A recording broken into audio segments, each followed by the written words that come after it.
ചേരുന്നത് ശ്രീ രാധാകൃഷ്ണനാണ് ചാത്തന്നൂരിൽ നിന്നും. ശ്രീ രാധാകൃഷ്ണൻ, ഒരാൾ കൊടും ക്രിമിനൽ, സ്വർണം പൊട്ടിക്കലും കൊട്ടേഷനുമായി നടക്കുന്ന ഒരാൾ അർജുൻ ആയെങ്കിൽ, മറ്റൊരാൾ വാ തുറന്നാൽ വർഗീയത മാത്രം പറയുന്ന അല്ലെങ്കിൽ അശ്ലീലം മാത്രം പറയുന്ന മറ്റൊരാൾ.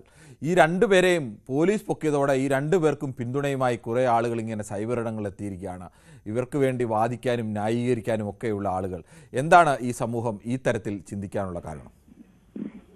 ശ്രീ കിരൺ, ഇന്ന് ഇതിന് സമാനമായിട്ടുള്ള വിഷയങ്ങളൊക്കെ തന്നെ നമ്മൾ മുമ്പും സംസാരിച്ചിട്ടുണ്ട്.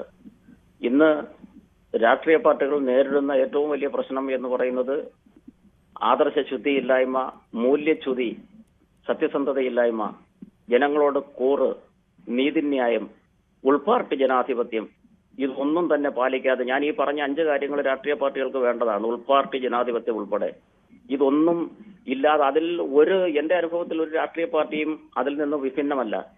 30 വർഷം BJPക്ക് വേണ്ടി ജീവിതം കളഞ്ഞ ഒരു വ്യക്തിയാണ് ഞാൻ. കൊല്ലം ജില്ലാ ജനറൽ സെക്രട്ടറി ആയിരുന്നു യുവമോർച്ചയുടെ.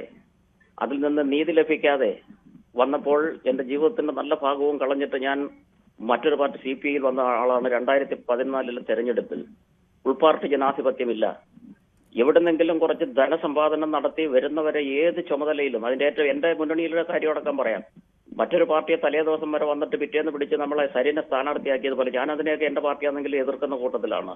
അപ്പോൾ TG മോഹൻദാസ്, ഞങ്ങളൊന്നും പ്രവർത്തിക്കുന്ന കാലഘട്ടത്തിൽ, ഇത്രയും പ്രായമുള്ള ആളാണെങ്കിലും ഞങ്ങളൊന്നും പ്രവർത്തിക്കുന്ന കാലഘട്ടത്തിൽ TG മോഹൻദാസ് ഇല്ലായിരുന്നു. പാർട്ടിയോട് കൂറുള്ളവരാരും പാർട്ടിയെ ഹനിക്കുന്ന രീതിയിൽ സംസാരിക്കില്ല. ഞങ്ങളൊക്കെ പ്രസംഗിക്കുന്നവരാ. ഞങ്ങൾ വേദികളിലൊക്കെ BJPക്ക് വേണ്ടി ഘോരം തീപ്പൊരി പ്രസംഗങ്ങളൊക്കെ നടത്തിയിട്ടുള്ള ആളാണ് ചാത്തന്നൂർ രാധാകൃഷ്ണൻ. അപ്പോ ഈ TG മോഹൻദാസ് പറഞ്ഞത് ഒരു സത്യസന്ധമായ കാര്യമാണ്. ടിയാൻമെൻ സ്ക്വയറിൽ അന്നത്തെ ഭരണകൂടം വിദ്യാർത്ഥികളെ വെടിവെച്ച് കൊന്നില്ലേ, ആ പ്രചോദനം ഇതൊക്കെ ഇവരുടെ മനോമുഖരത്തിലിരിക്കും. ഇദ്ദേഹം വലിയ സാഹിത്യകാരനെന്നൊക്കെയാണ് മീഡിയയിൽ വന്നിരുന്ന് പറയുന്നത്. ഇദ്ദേഹത്തിന് മനോമുഖരത്തിൽ അതുണ്ട്. കേന്ദ്ര സർക്കാർ അല്ലെങ്കിൽ മോദി സർക്കാർ എന്തുകൊണ്ടാണ് ചൈനയിലെ ടിയാൻമെൻ സ്ക്വയറിൽ വിദ്യാർത്ഥികളെ വെടിവെച്ച് കൊന്നു, അതൊരു സത്യം അദ്ദേഹം പറയുകയാണ്. അതൊന്നും വെറുതെ ഒരു ആവേശത്തിന് പറയുന്നതല്ല. അങ്ങേ അറ്റത്തെ അത്തരത്തിലുള്ള നേതാക്കന്മാർക്കെതിരെ ഏത് പാർട്ടിയിലായാലും ശക്തമായ കയ്യാമം വെച്ച് അവരെ തുറങ്കിലടയ്ക്കണമെന്നാണ്. ആ കലാപാഹ്വാനമാണ്. ടിയാൻമെൻ സ്ക്വയറിലെ അന്ന് കമ്മ്യൂണിസ്റ്റ് പാർട്ടി ഗവൺമെന്റ് ചൈനയിലെ, അവിടുത്തെ കമ്മ്യൂണിസ്റ്റും ഇവിടുത്തെ കമ്മ്യൂണിസ്റ്റും തമ്മിൽ വ്യത്യാസമുണ്ട്. ഏത് പാർട്ടിയാണെങ്കിലും ഇത് ഭൂഷണമല്ല.